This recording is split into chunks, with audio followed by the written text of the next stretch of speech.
Hey, this is John Martinez with Midwest Revenue Group and the REI Sales Academy. What I'm going to show you over the next 5 or 10 minutes is exactly what we teach actually during our boot camps and during our 12-week online academy that we do.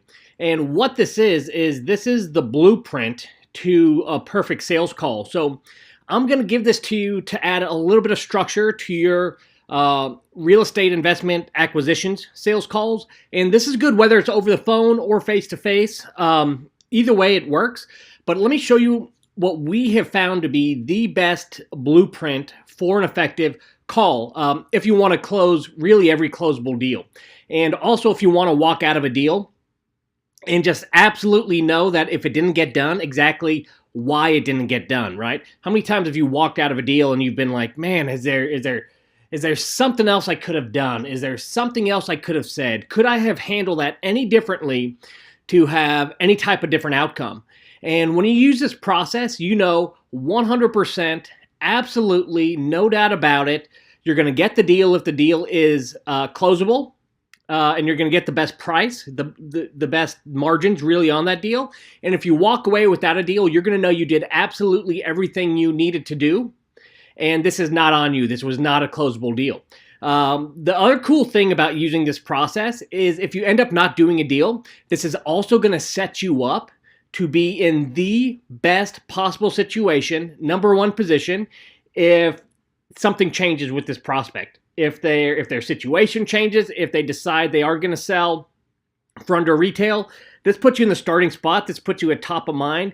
This puts you in the position where if they're going to do anything, they're going to call you first and foremost. So this is the blueprint. Again, if it's closable, this will help you close a deal at the highest possible margins. If it's not closable, you're going to know 100% absolutely that you did everything you could. You can feel confident walking out of that property.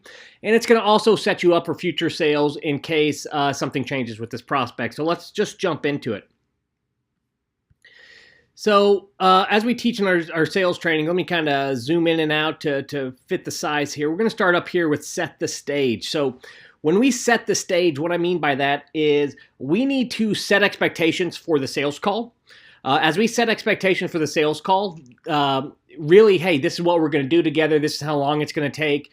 And at the end of this thing, we're going to decide to move forward in some way or not. And by the way, if we decide not to move forward, totally cool. Don't buy every house I walk into. Setting the stage like that, covering time frame, agenda, and outcome. Yes is good, no is okay too. Doing that's going to relieve any pressure that the prospect is feeling up front, right? Any of that, oh, okay, I don't want to get sold, my guard's up, I'm hesitant, I'm resistant. We're going to get rid of that right out the gate with this 30-second kind of spiel to set up the stage, right? Set the stage for open, honest communication. Next 15 minutes of the call, we're going to tour. We're going to do a virtual tour if it's over the phone. What we're going to do is walk the property with the prospect or ask them questions about the property that are just, we're going to lob them questions, just real softball types of questions. And, just things that the prospect can answer without feeling any pressure at all. Hey, when was this done? Tell me about the layout, the structure of the property. Tell me about the neighborhood. Just things to get your prospect talking. The more your prospect talks and shares with you, the more rapport is going to be built.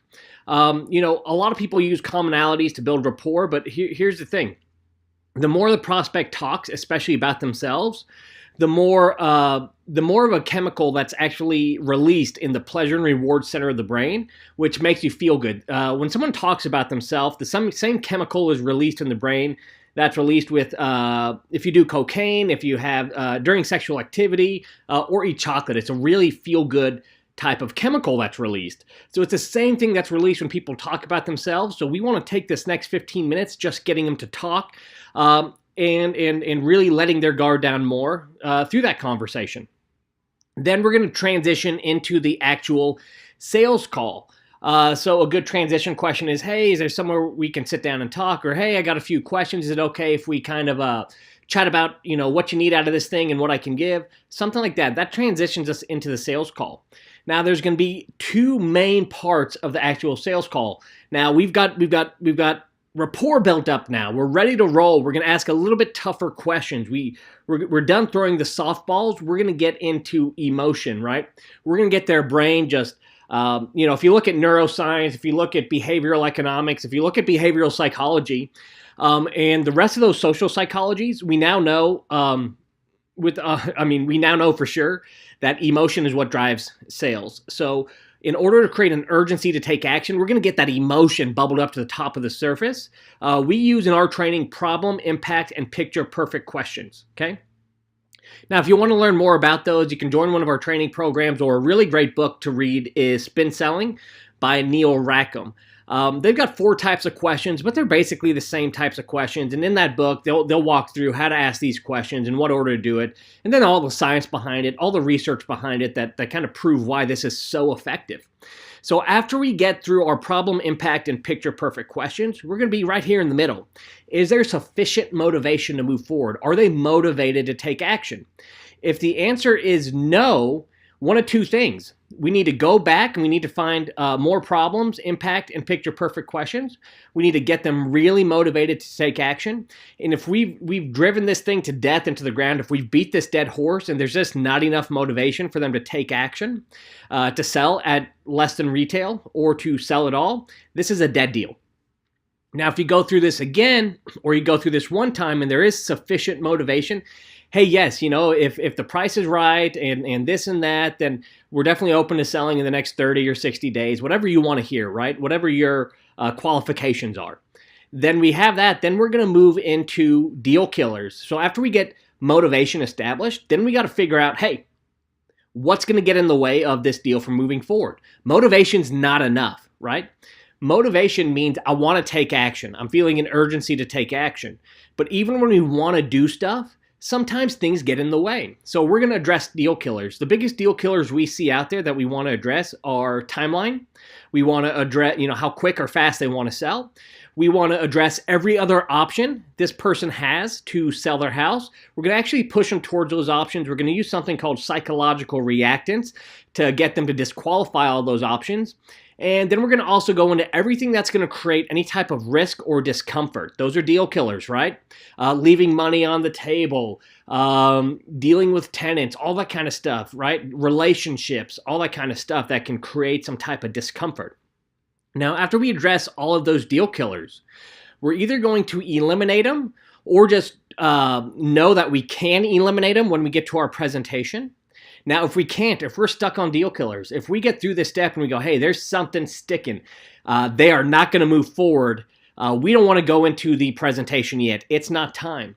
We're going to have to get them over these deal killers. In order to do that, we need to go back into our problem, impact, and picture perfect questions, and we got to get them so motivated that they say, you know what, even though these things are uncomfortable, even though I know I have other options, I've got to take care of this now, right? So we're going to go back into that step. Again, if we don't get enough motivation to overcome these deal killers, dead deal. If we do, then we are moving into the presentation. We're going to go into our transition question. The transition question is basically going to ask, hey, I'm going to roll this all out to you. I'm going to tell you exactly how I'm going to structure the deal. If it's, if you love everything, good on the price, good on everything, if you're 100% sure, hey, this is good, can you give me a yes or no today? And by the way, I'm not asking for you to give me a yes. I don't care either if it's a yes or a no, so no pressure there. Totally cool either way. I just want to make sure I didn't miss anything. So this is just where we button it up. We make sure we did not miss any impact, any motivations, or any deal killers. If the answer is no, I can't make a decision. You're thinking, what did I frickin' miss? Is it not enough motivation to move forward? Or is it there's a hidden deal killer? See how this all comes full circle.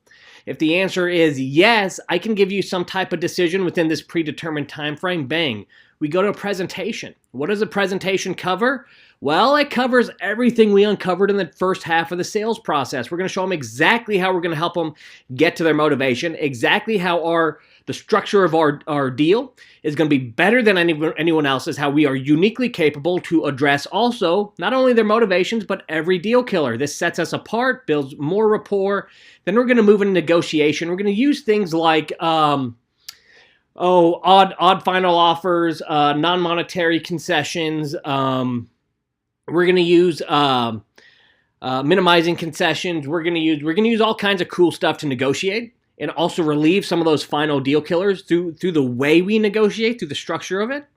If the answer is yes, we got a deal, then we're going to stress test it, make sure nothing gets in the way. We don't lose it to a competitor who tries to undercut us and overbid and that type of stuff. If it's, hey, no decision, hey, totally cool. Like I said, yes is good, no is okay too. Now that it's over, let's go and figure out what we missed. Again, was it motivation?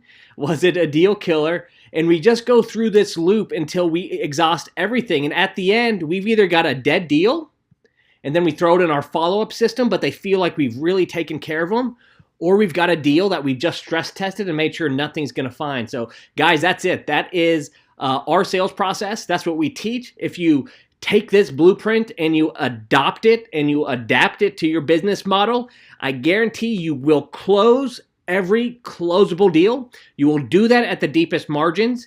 You'll also swing back and get all the follow-up deals that you missed first time around. And if it is a no, you're going to be 100% sure that you did everything you could to get this deal. Nobody else is getting this deal if you didn't get it. This is John Martinez.